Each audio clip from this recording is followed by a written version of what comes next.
Boker Tov, bonjour Léa, bonjour à toutes et à tous. Revenons un peu aux éphémérides. Et oui, aujourd'hui c'est une date très très chargée, nous sommes aujourd'hui le 9 Tammuz.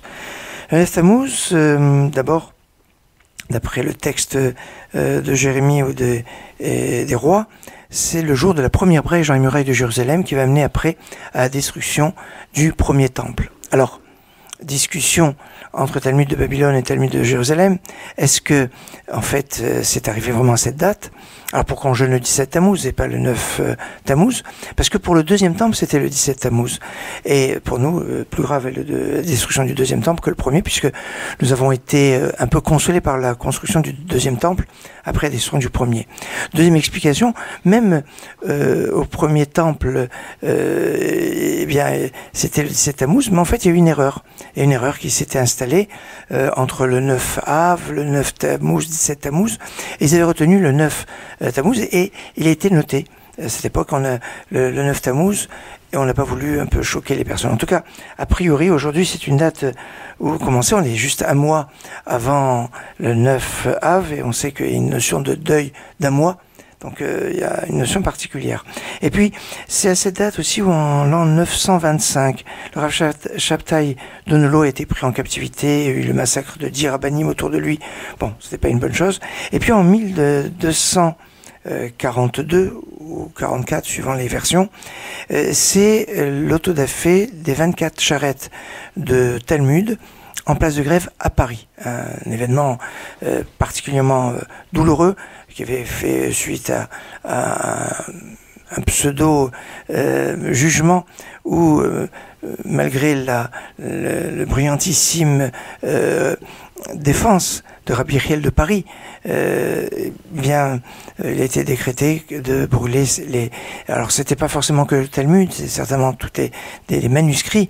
On est en 1240, c'est sur les manuscrits, 24 charrettes qui ont été brûlées, certainement des Midrashim. Aujourd'hui, il y a plusieurs passages, par exemple du Talmud de Jérusalem, que l'on ne connaît qu'à travers d'autres sources. La version qu'on a aujourd'hui du Talmud de Jérusalem est manquante, et certainement des parties ont été brûlées dans celle-là. Donc, une date un peu difficile.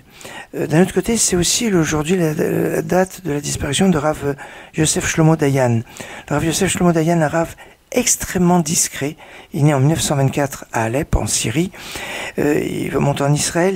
C'était un kabbaliste qui se cachait de sa kabbale. Il est habillé simplement, on le voit sur les photos, avec un béret.